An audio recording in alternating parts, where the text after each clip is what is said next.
Kalau belum subscribe juga segera ya, supaya kita bisa terus mengikuti channel ini dan sehingga channel ini bisa jadi berkat dalam hidupmu. Puji Tuhan. Langsung ambil Alkitab dan catatan. Hari ini saya akan bagikan rahasia bagaimana kita bisa curhat dengan Tuhan. Selama ini kalau kita curahkan hati kita, kalau mau ngomong-ngomong konseling itu yang pertama kita cari siapa? Mungkin Anda punya teman. Tapi jadikan Yesus sahabatmu yang paling akrab. Hari ini saya akan bagikan rahasia ini. Kita buka di 1 Samuel pasal 1. Kita akan cover ayat 9 sampai 18 1 Samuel pasal pertama. Cikal bakal kelahiran Nabi Samuel, ada cerita tentang Hana.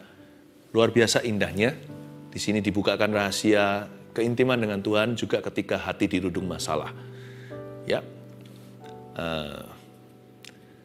Catat dulu judulnya bagaimana curhat dengan Tuhan. Curhat itu apa sih?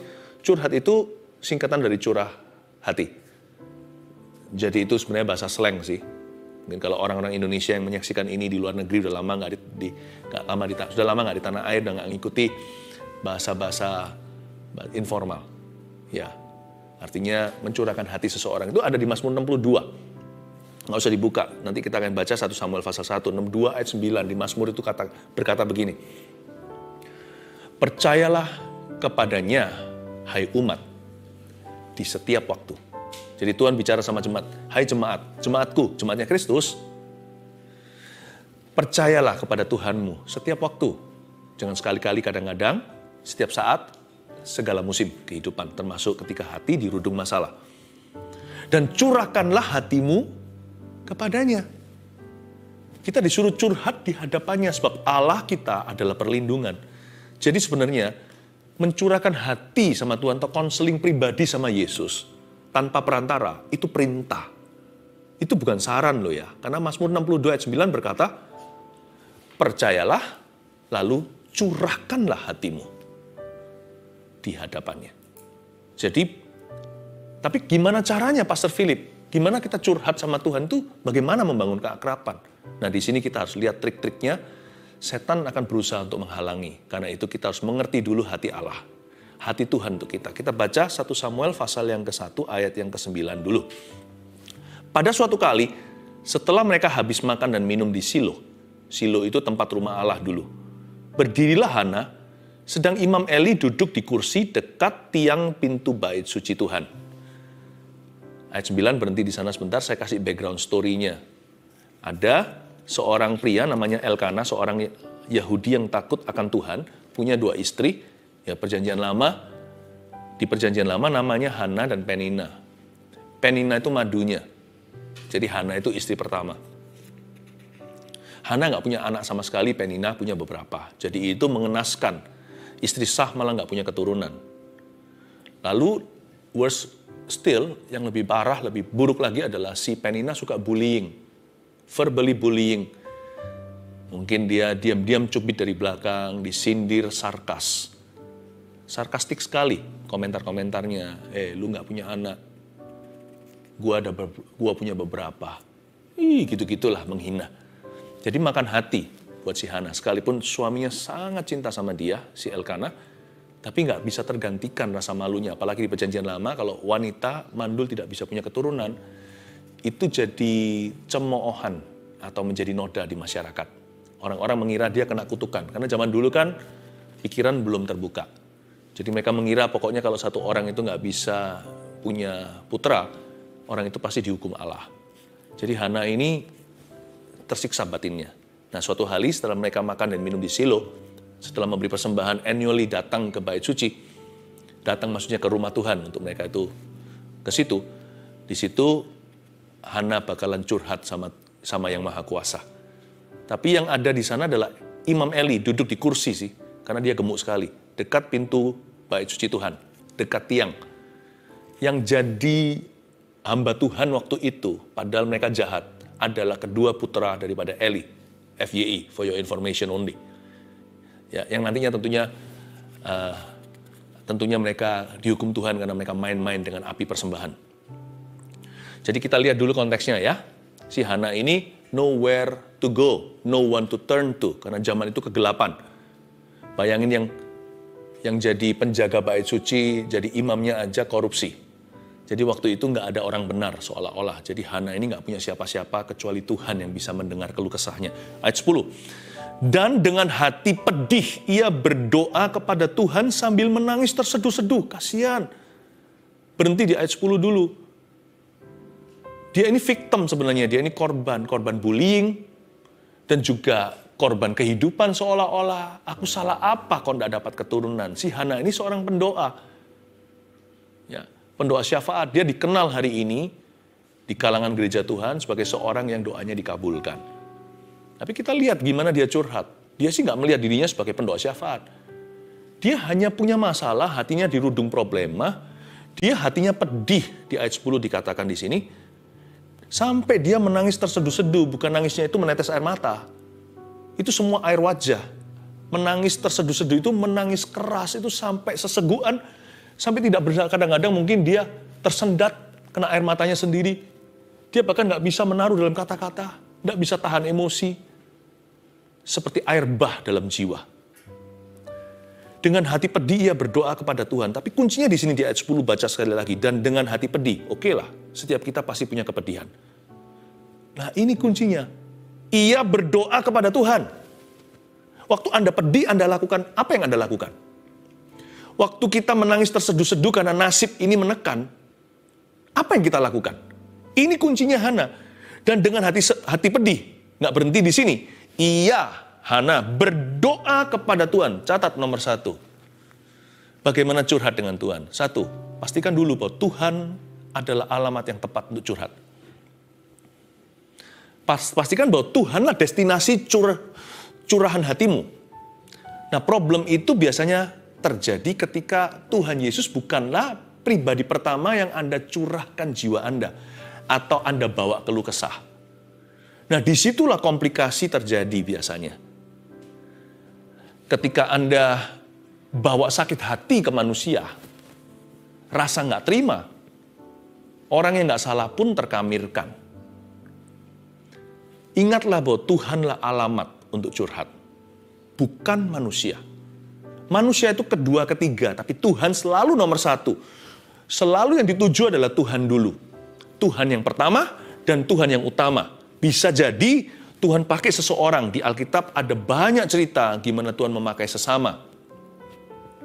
Tapi selalu Tuhan memakai mereka atau Tuhan melalui orang-orang ini. Karena kalau kita sekarang sadar bahwa Tuhanlah sumbernya dengan S huruf besar, hendaknya ketika hati dirudung masalah, ketika hati pedih, menangis terseduh-seduh lagi, alamat ke-1 yang dituju adalah Tuhan Yesus dulu. Yang pertama dan yang utama. Yang lainnya hanyalah tambahan atau bahkan bonus dari Tuhan. Jadi bangun keakraban. Tapi Pastor Philip, saya itu kepingin, tapi hati tertuduh. Tuhan mau nggak ya? Itu tuduhan setan terhadap Tuhan di dalam hatimu. Tuhanmu nggak mau. Bagaimana dengan Mazmur 62? Bukankah itu perintah Allah di ayat 9 tadi yang saya sempat quote atau yang sempat saya bacakan kepada Anda? Curahkanlah hatimu di hadapan Allah. Percayalah Dia setiap waktu, hai umat. Tuhan mau dengar keluh kesahmu. Tapi seringkali kita nggak jadi datang. Karena sebelum kita tiba, dihalangi oleh setan yang licik sekali membisikkan, Tuhan nggak akan terima kamu. Kamu nggak layak. Tuhan mana mau tahu, kamu kurang iman, dituding-tuding segala. Setan kan pemfitnah, setan kan pendakwah orang-orang kudus di dunia ini. Si ular beludak itu. He will do all he can. Dia akan lakukan apa saja yang dia bisa untuk memastikan Anda nggak sampai mengetuk pintu sorga.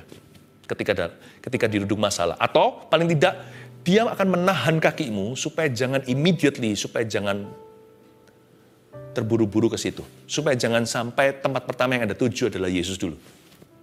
Supaya dia bisa mencuri kan, membunuh, membinasakan. Mencuri itu nama artinya mengambil kesempatan dalam kesempitan. Membunuh kalau Anda berlama-lama, membinasakan kalau Anda sudah stuck di sana. Orang kalau semakin lama dalam masalah, dia nggak cari Yesus. Pertama dicuri sesuatu sama setan, kalau tidak immediately atau langsung mencari Tuhan. Kalau setelah lewat berapa hari, mulai dibunuh, ada sesuatu yang mati dalam dirinya, atau dia mulai bunuh kanan kiri. Kalau dia bawa keluh kesah pedih hatinya bukan pada Tuhan, Anda akan seperti duri di tengah-tengah family.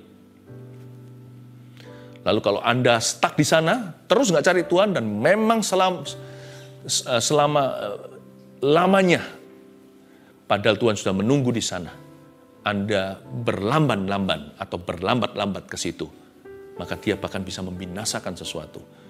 Bisa fatal akibatnya. Itulah sebabnya Tuhan itu pertolongan pertama, dan Tuhan itu pertolongan utama. Iblis akan melakukan segala perkara, mendatangkan segala perkara, melakukan segala sesuatu untuk menghalangi Anda ke situ. Sebab dia tahu, kalau sampai Anda ke sana, sampai ke Yesus, itulah pertolonganmu. Karena dia tahu, sama sekali tahu, dia sangat jelas sekali mengerti. Kalau sampai Anda menyerahkan permasalahan hidup Anda ke dalam tangan Tuhan, tamatlah riwayatnya. Maksudnya, habislah setan. Mungkin Anda nggak langsung dapatkan yang Anda mau atau dijawab doanya detik ini. Tapi siapa yang jatuh ke tangan Tuhan akan dibangun oleh Roh Kudus. Dia mengerti itu. Dan dia takut kalau Anda dan Tuhan bersatu dalam permasalahan. Atau dalam kehidupan tentunya. Jadi pastikan yang pertama, Tuhan adalah alamat yang tepat untuk curhat.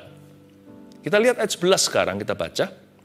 Kemudian, next maksudnya, bernasarlah Hana, katanya, Tuhan semesta alam, jika sungguh-sungguh engkau memperhatikan sengsara hambamu ini, dan mengingat kepadaku, dan tidak melupakan hambamu ini, tetapi memberikan kepada hambamu ini seorang anak laki-laki, spesifik sekali, maka aku akan memberikan kepada Tuhan, aku akan memberikan dia kepada Tuhan untuk seumur hidupnya, dan pisau cukur tidak akan menyentuh kepalanya.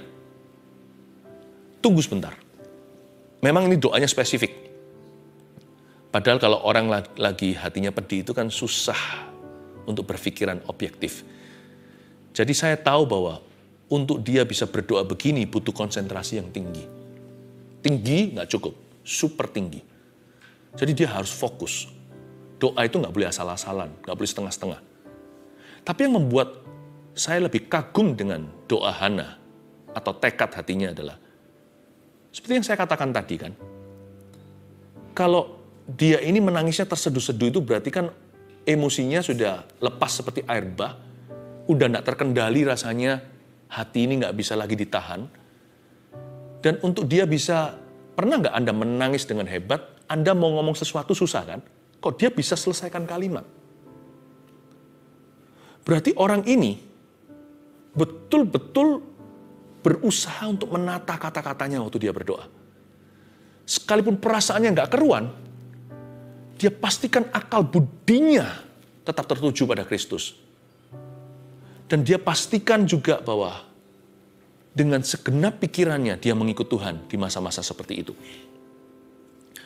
Kembali ke ayat 11 kalimat pertama. Garis bawahi, kemudian bernasarlah ia, katanya. Poin kedua, bagaimana curhat dengan Tuhan. Yang pertama tadi adalah Tuhan adalah alamat yang tepat untuk curhat. Yang kedua, taruh perasaan dalam satu kalimat. Usahakan untuk Anda menaruh seluruh perasaan tidak keruan itu into one sentence at least, dalam satu kalimat. Kalau Anda baca, kalau Anda sungguh-sungguh seksama, ayat 11 itu yang dikatakan oleh Hana, kemudian bernasarlah ia, katanya, lalu bla bla bla di bawah seluruh kalimat tadi, termasuk doanya yang spesifik dia minta anak laki-laki. Hana ini hanya mengucapkan satu kalimat loh, memang agak panjang sih. Semua hanya dibubui koma, tidak ada titik, lalu titik terakhir itulah akhir ayat 11 sebelum ayat berikutnya kita bahas. Hana tidak terlalu banyak bicara. Orang kalau hatinya pedih, dia nggak jual kata-kata, dia nggak bergantung dengan kata-kata bijaksana atau susunan kalimat. Dia bisa ngomong sesuatu ke Tuhan aja dalam bahasa dimengerti oleh akal budi aja susah sekali. Untuk bisa menyelesaikan 3 kata dalam satu kalimat aja dengan suara sesenggukan yang isi air matanya bukan di mata lagi, di mulut, di hidung. Itu susah sekali. Karena Hana ini gak hanya bicara di hati. Karena mulutnya komat kamit juga. Itu yang membuat nanti Eli salah mengerti. Dia berusaha untuk ngomong. Bukan diam, jangan pasif ketika Anda hatinya berat. Usahakan untuk memuji meskipun susah untuk memuji Tuhan. Makanya namanya korban pujian. Kayak tadi nyanyi pakai gitar atau keyboard. Atau Anda hanya dengarkan musik yang mengiringi. Atau nggak ada sama sekali hening cipta. Tapi Anda mencoba nyanyi. Saya pernah loh dengar orang yang pedih hati mencoba memuji Tuhan. Terharu sekali. Kalimatnya nggak jelas tapi dia berusaha untuk mengucapkan. Dan Tuhan menghargai iman seperti itu. Taruhlah perasaan Anda itu dalam satu kalimat. Panjang nggak apa-apa. Dengan demikian Anda menemukan focal point anti blundernya. Ketemu di dalam jiwa. Harus ketemu focal pointnya. Kalau enggak ya, hati orang pedih, lalu menangis terseduh-seduh. Kalau enggak nanti jangan-jangan curhatnya itu berujung hanya mau keluh kesah. No. Hana dari awal curhatnya itu dia tujukan untuk breakthrough. Curhatnya itu kepada Tuhan. Jadi bukan asal curah hati. Makanya di Mazmur 62 yang saya tadi ucapkan kepada Anda. Curahkanlah hatimu, kata Alkitab. Hai umat, di hadapannya alias kepadanya. Jadi curhat itu bukan solusinya.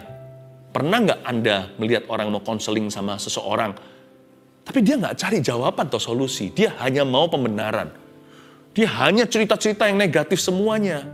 Saya pernah loh begitu, lalu saya tanya, Bapak atau Ibu ini sebenarnya datang ke saya itu mau dibantu menang atau hanya mau didengarkan? Sekalipun ketika kita mengkonseling seseorang, kita harus memakai ilmu mendengarkan. Tuhan kasih kita 2 kuping, 1 mulut, berarti kita harus mendengar dulu. Tapi ada orang yang hanya mau didengarkan, tidak mau berubah. Itu bukan Hana. Hana menemukan focal point-nya. Dia kasih vaksin anti blunder dalam jiwa, sekalipun jiwanya sudah blunder nggak keruan. Jiwanya itu sudah nggak kelihatan do re mi fa sol la si do, udah nggak ada, udah nggak ada nadanya.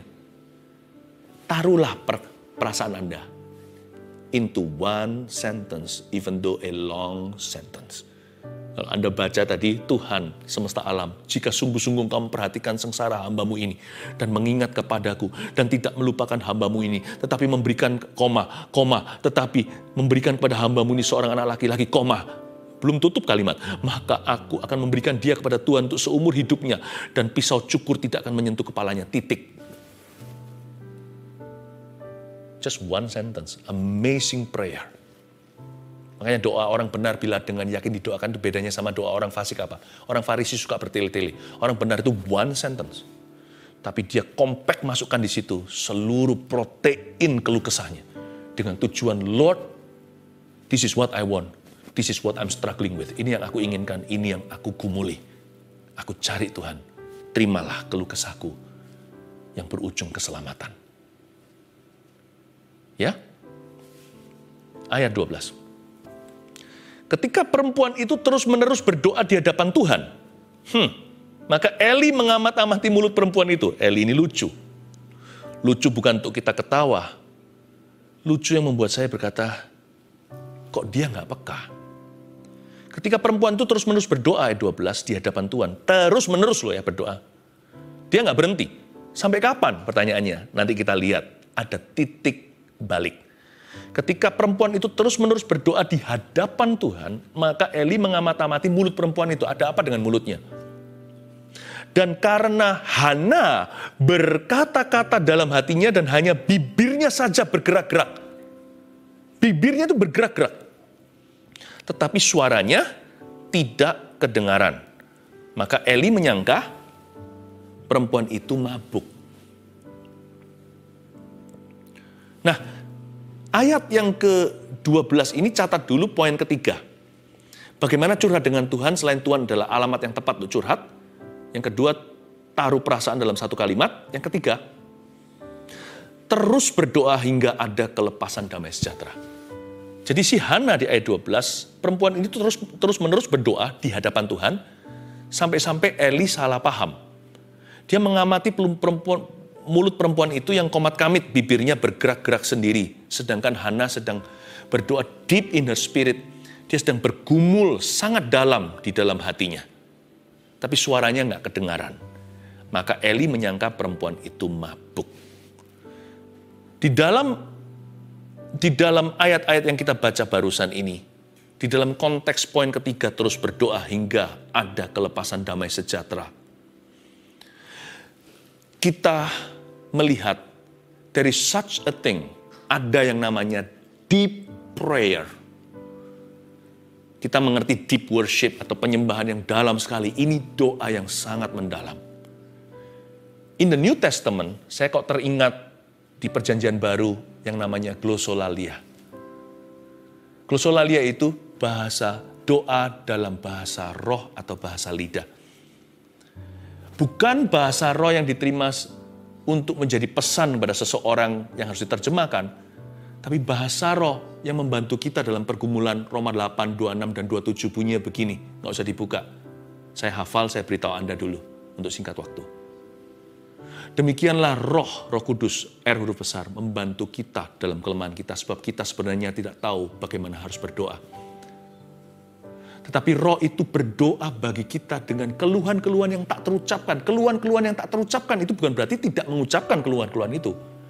Keluhan-keluhan yang tidak bisa diucapkan dengan bahasa manusia yang kita tahu. Tidak ada language known to man, tidak ada satupun bahasa yang ada dan eksis yang ada di dunia ini yang bisa mewakili perasaan kita waktu itu. Dan Allah yang mengenal hati nurani, Dia tahu apa yang Roh Kudus itu doakan, yaitu bahwa Roh tersebut mendoakan orang-orang kudus sesuai dengan kehendak Allah. Jadi persis seperti yang kita gumulkan. Kita tidak bisa taruh dalam bahasa. Ada waktunya, ada orang tertentu berkata, pokoknya aku nggak bisa jelaskan. Tambah dipaksa, tambah nggak keluar. Allah yang membaca nurani itu artinya inilah deep prayer, doa yang begitu mendalam. Bukan lagi hati ke hati. Hati sendiri nggak mengerti kok apa yang sedang dia rasakan. Tapi roh ke roh. A spiritual prayer. The spirit prays. Roh kita berdoa dengan keluhan-keluhan yang tak terucapkan namun diutarakan. Itulah yang Eli lihat. Komat kamit. Perempuan itu mulutnya bergerak-gerak. Hanya bibirnya yang kelihatan bergetar.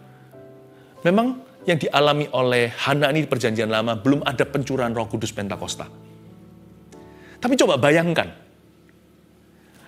Hana aja berdoa dengan sebelum zaman pencurahan Roh Kudus aja didengarkan, apalagi hari ini orang-orang yang sudah dipenuhi sama Roh Kudus. Saya yakin doa Anda pasti akan didengarkan oleh Tuhan. Teruslah berdoa. Sampai kapan? Hingga ada kelepasan damai sejahtera. Saya jadi ingat karunia itu. Jadi kalau Anda yang belum menerima bahasa roh, belum mengalami namanya baptisan Roh Kudus dengan tanda berbahasa lidah, minta pada Tuhan. Tuhan beri kok. Nggak mungkin Tuhan kasih kalajengking kalau yang minta roti. Tuhan nggak mungkin kasih ular yang minta air.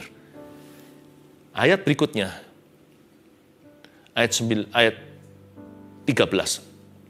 Lalu kata Eli kepadanya, berapa lama lagi engkau berlaku sebagai orang mabuk? Aduh Eli kok begitu, lepaskanlah dirimu daripada mabukmu. Tetapi Hana menjawab, bukan tuanku, aku seorang perempuan yang sangat bersusah hati. Anggur ataupun minuman yang memabukkan tidak ku minum, melainkan aku mencurahkan isi hatiku di hadapan Tuhan. Mari kita praktekkan jangan menghakimi orang ketika mereka dalam pergumulan. Termasuk orang yang suka menilai menurut pengertiannya sendiri. Khususnya orang-orang yang berdoa in deep prayer. Berdoa di dalam bahasa roh atau bahasa lidah. Just because you don't understand, just because hanya karena kita belum mengerti sesuatu, bukan berarti sesuatu itu tidak ada. Kalau saya bicara bahasa Jepang sekarang pada Anda, bagi orang yang tidak pernah dengar bahasa Jepang itu seperti nonsense, tapi dari sisi sananya, di sisi sananya, orang yang mengerti bahasa Jepang itu berarti sesuatu. Bahasa lidah juga seperti tidak ada artinya, tapi dari sisi Allah yang membaca nurani, dan yang mengutus Roh Kudus untuk membantu kita berdoa dalam kelemahan kita ketika kita tidak tahu bagaimana berdoa, namun Roh itu berdoa bersama dengan kita, menyampaikan keluhan yang tak terucapkan. Setiap kalimat dan kata itu ada artinya. Bukan kata-kata itu kita pisah-pisahkan lalu artinya apa, kamusnya di mana, bukan. kode rahasia itu membentuk kalimat yang don't make sense, tidak masuk akal. Tapi semua kode itu di sebelah sisi situ didengungkan ada arti. Apalagi keluar dari hati yang bergumul sekali untuk keluarganya. Bergumul untuk masa depannya. Bergumul untuk bangsa dan negerinya. Kalimatmu bukan kalimat hampa. Karena itu, jangan menjadi generasi Eli yang menghakimi tanpa sebab. Itulah sebabnya doa yang begini seringkali disalah mengerti oleh kedagingan. Manusia kedagingan atau Kristen lahiriah yang tidak mengerti pekerjaan dan karya Roh Kudus. Saya ingin sekali menguatkan Anda, kalau Anda memang harus berdoa demikian, jangan izinkan orang lain menghakimi. Jangan marahi mereka jika mereka menghakimimu. Tapi jangan sampai terpancing, jangan sampai Anda juga jadi down karena perkataan orang. Prayer is between you and the Lord. Ya. Tapi kalau Anda tahu ada fasilitas seperti ini dari Tuhan, dari kerajaan sorga diberikan, mintalah. Mintalah Roh Kudus, Bapak memberikan Roh Kudus kepada barang siapa yang memintanya. Mintalah karunia itu. Mintalah glosolalia. Sekalipun bisa disalah ngerti dengan Kristen yang kedagingan atau Kristen yang lahiriah. Seperti Eli yang sudah jauh dari Tuhan. Nah, kita baca lagi di ayat yang ke-16. Jangan baca sekarang. Janganlah anggap hambamu ini seorang perempuan dursila. Sebab karena besarnya cemas dan sakit hati aku berbicara demikianlah lama. Betul-betul Hana ini mencurahkan isi hatinya seperti dikatakan di ayat sebelumnya. Aku mencurahkan isi hatiku di hadapan Tuhan. Ada tipe-tipe doa yang mengosongkan keluh kesahnya ke hadapan Allah. Dia betul-betul selesaikan blundernya. Dia bisa temukan focal point untuk bisa menjelaskan apa yang dia mau atau apa yang dia gumulkan. Tapi logika hanya bisa menjamah sekian jiwa. Yang terdalam sampai roh kita, beban hanya bisa diangkat ketika kita berdoa, bukan lagi dengan akal budi semata-mata, tapi dengan segenap hati kita curahkan jiwa kita di hadapan Allah. Hana tidak berhenti sampai menemukan satu kalimat yang dia sampaikan. Hana lanjutkan berdoa sampai hatinya merasakan. Memang wanita kan peka perasaannya. Kita harus belajar yang laki-laki. Dia berdoa sekalipun dia sudah temukan focal point atau kalimat yang dia sampaikan. Tapi dia tidak berhenti berdoa. Sampai di jiwanya dia merasakan ada kelepasan damai sejahtera. Doanya nggak stop sampai seluruh kirbat jiwanya yang berat dikosongkan dari seluruh peluru yang tidak perlu. Ayat 17, jawab Eli. Pergilah dengan selamat dan Allah Israel akan memberikan kepadamu apa yang kau minta daripadanya. Eli akhirnya mengerti. Bagusnya di sini. Eli berubah haluan dan berkata, oke, I'm sorry. Eli ini masih baik hati dan dia berkata, pergi dengan selamat ya. Allah Israel akan memberikan padamu apa yang kau minta daripadanya. Padahal Eli itu sudah tidak didengarkan doanya oleh Tuhan. Apa artinya kelepasan damai sejahtera? Kalau Anda sudah curahkan hatimu dan sampaikan kalimatmu. Apapun jawaban dari Tuhan, sekali lagi, apapun jawaban dari Allah, jangan pandang sumbernya. Mau keluar dari manusia yang sudah tidak dikenan sama Tuhan, mau keluar dari kejadian yang serba kebetulan, mau keluar dari ayat tanpa suara audible apa, kan kita inginnya dinubuatkan. Kita baca firman, tiba-tiba dapat yang itu. Bukan berarti kita buka sembarangan, sekalipun kalau kita sistematis membacanya, hari itu kebetulan di pasal demikian. Apapun jawaban dari Tuhan, di ujung penghujung daripada doa Anda setelah Anda kosongkan seluruh kirbat dan pelurumu ke hadapannya, whatever God answer will be, apapun jawaban dari Yang Maha Kuasa, jangan pilih-pilih dan jangan pandang sumbernya. Jangan pandang kendaraannya. Siapapun yang membawakan jawaban ke pintu Anda, keledai daripada Bileam pun jadi kalau perlu keluar dari mulut babi, mutiara tetap mutiara dari sorga. Jangan pilih-pilih harus hamba Tuhan tertentu. Jangan pilih-pilih harus kejadian begini. Jangan pilih-pilih harus dengan karunia khusus dari Roh Kudus. Kalau tidak nubuatan, aku tidak bergeming dan tidak percaya itu kalau dari Tuhan. Buktinya, Hana langsung damai sejahtera ketika Eli berkata, go home, my daughter, pulanglah. Hai perempuan, doamu akan dijawab Tuhan. Lalu dia ketawa, saya buktikan di ayat berikutnya. Sesudah itu berkatalah perempuan itu, biarlah hambamu ini mendapat belas kasihan daripadamu. Masa Hana tidak pernah dengar apa yang dilakukan oleh anak-anak Eli di bait suci, yang sekarang jadi pendeta-pendeta di situ? Tahu dia. Itu sudah menjadi news di Israel. Keluarga Eli ini berantakan waktu itu. Tapi ketika Eli mengucapkan itu, orang kalau desperado, orang kalau putus asa, dia nggak pilih-pilih jawaban. Apapun yang Tuhan sampaikan, dia makan. Dia nggak akan lihat khotbah bagus, khotbah enggak, lihat pembicara. Apapun firman Allah, dia telan. Jadi meskipun dia tahu keluarga Eli seperti apa, ketika Eli berkata, pulanglah, Allah Israel akan mengingatmu. Langsung dia pulang happy ya. Ayat 18 terakhir, sesudah itu berkatalah perempuan itu, biarlah hambamu ini mendapat belas kasihan daripadamu. Lalu, keluarlah perempuan itu, ia mau makan dan mukanya tidak muram lagi. Belum dapat anak loh ya. Nanti ayat-ayat berikutnya baru dia dapat Nabi Samuel yang mengurapi Raja Saul dan Raja Daud. Ini cikal bakal Samuel, Hana mamanya Nabi itu. Lalu keluarlah perempuan itu, setelah dia menangis mulut komat kamit begitu, dia keluar dari bait suci, dari rumah Tuhan hari itu di Silo, berdamai dengan dirinya sendiri. Dia berdamai dengan situasi hanya karena dapat jawaban dari Tuhan. Dan jawabannya pun tidak sensasional. Suatu kalimat biasa keluar dari mulut seorang imam. Meskipun imam itu sendiri mungkin tidak qualified. Dia berdamai dengan dirinya, berdamai dengan situasinya, dan berakhir keluar dari pergumulannya, beriman kepada Tuhannya. Ujung daripada curhatmu haruslah pada iman dan damai sejahtera. Ujung curhat sama Tuhan itu tidak berhenti pada curah hati, tapi berujung terima karunia dan buah. Tahu nggak 9 karunia Roh Kudus dan 9 buah Roh Kudus itu? Kalau Anda gabungkan 1 dengan 1, 2 dengan 2, iman karunia tersebut, saudara kembar di sisi buah adalah damai sejahtera. Setiap curhat dengan Tuhan selalu berakhir menerima buah dan karunia. Selalu diakhiri dengan tanda seru ini, yaitu iman kepada Tuhan dan damai sejahtera di hati.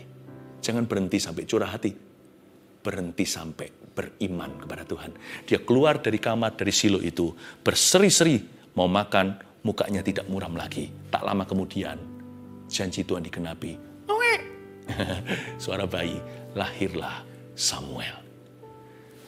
1, 2, 3, dengan ini saya selesai bagaimana curhat dengan Tuhan. 1, Tuhan adalah alamat yang tepat untuk curhat. 2, taruh perkataan dalam 1 kalimat.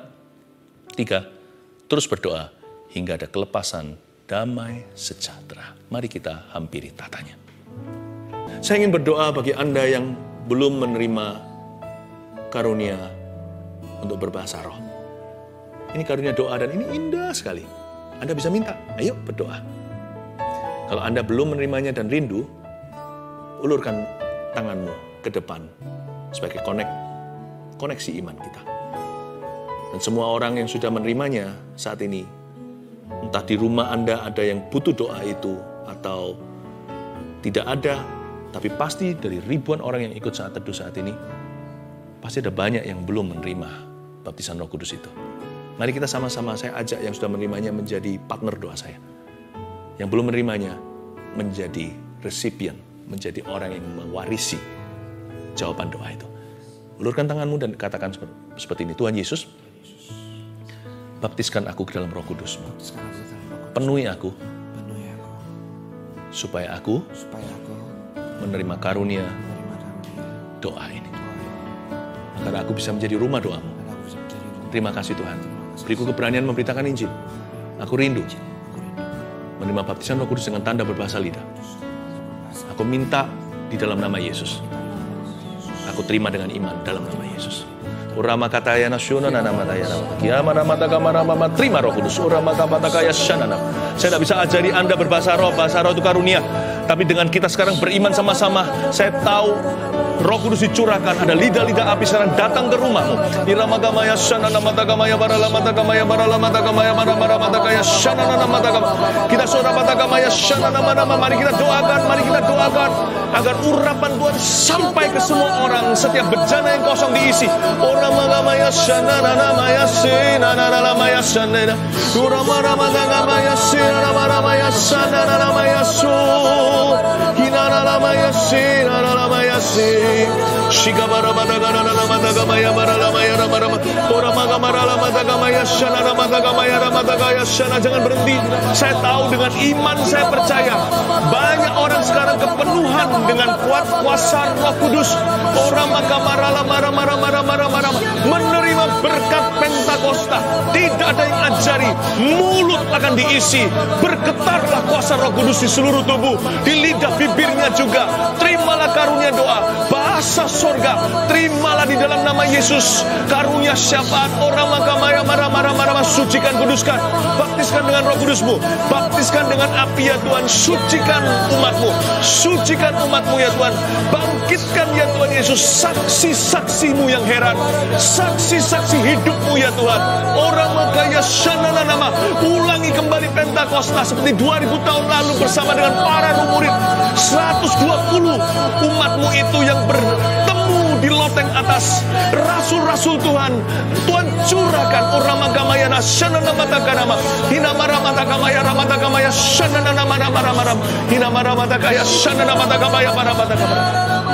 Thank you Lord, thank you Lord. Sampaikan kalau Anda barusan menerimanya, kan saya nggak tahu, kami harus tahu juga supaya kami tahu, kami bisa mensyukuri bersama denganmu. Dalam komentar catat beritahu, saya barusan menerima baptisan Roh Kudus. Saya tidak tahu itu apa, tapi hati sukacita. Saya tahu mulai hari ini Anda dipanggil Tuhan untuk berdoa dan memberitakan Injil bersama dengan kami. Mari kita doakan untuk setiap permohonan doa 6216 sekarang dan terus mengalir. Orang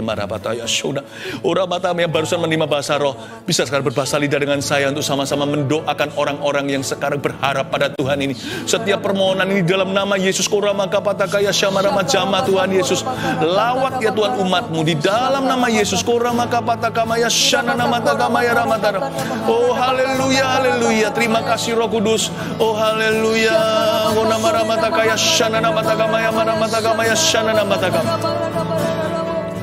Saya melihat ada badan seseorang seperti gosong-gosong gitu, tidak tahu penyakit apa, tapi seperti tiba-tiba out of the blue, tidak ada alasannya, gosong-gosong di kulitnya.